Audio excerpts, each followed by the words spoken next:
Hi there, welcome to this build of a 45-inch wingspan Quiver. Now the Quiver is a scaled down version of the iconic 1930s Quaker. Now we're building this Quiver from a great set of plans that we downloaded from the OuterZone website, and if you want a free copy of these, have a look in the description below this video and there will be a link where you can download it. Now we're almost finished. We've got the wings covered, we've got the tailplane and fin covered, and in the last video we got the windscreen on and the dashboard, and there's very little to do now before we start covering this and fitting it out ready for the airfield. It's getting really exciting and I can't wait to hold this ready to launch it all together with the engine buzzing.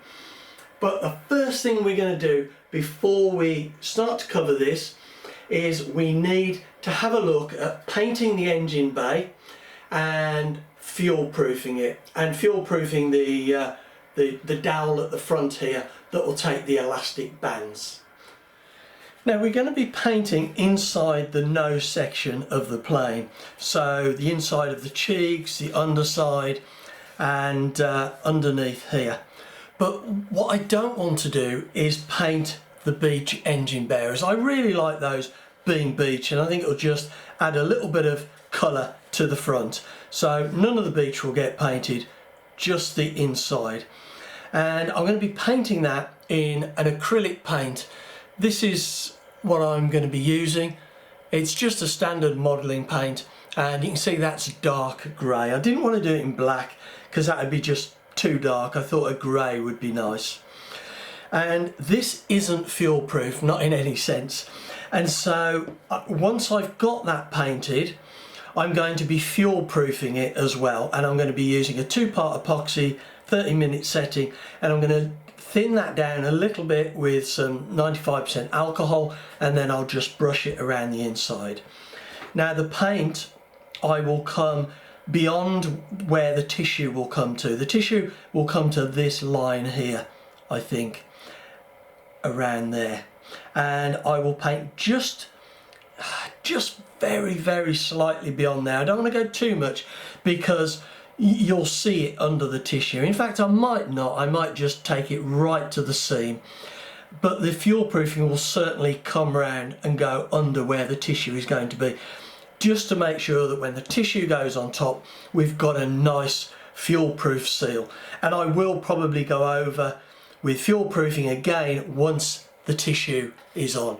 So I will find myself a nice fine brush and we'll get this painted, and then we'll have a look at how we're going to do the fuel proofing. I've now got that painted and it's dried lovely, and it's just darkened down the area really nicely. I'm quite pleased with how that's looking.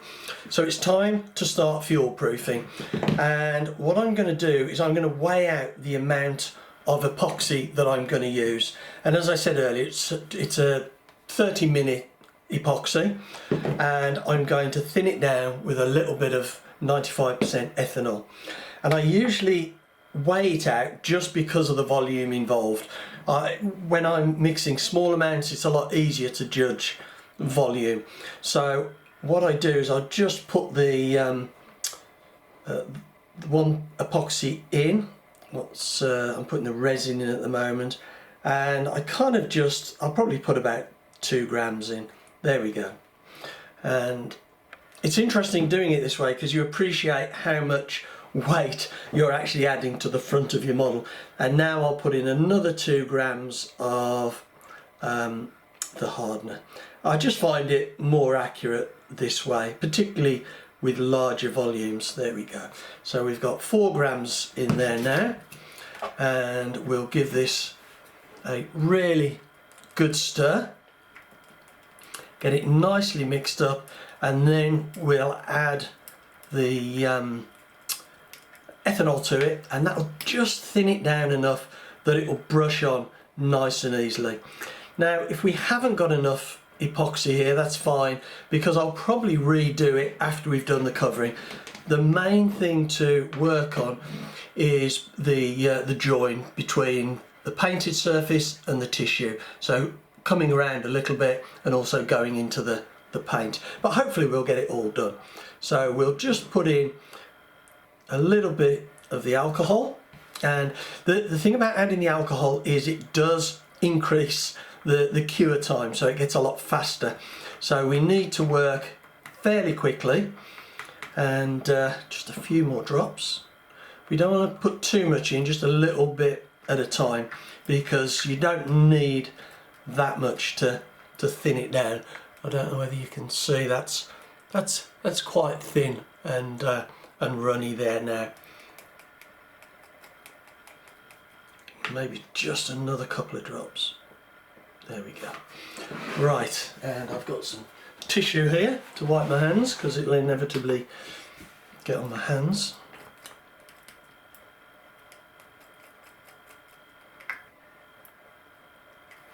There we go.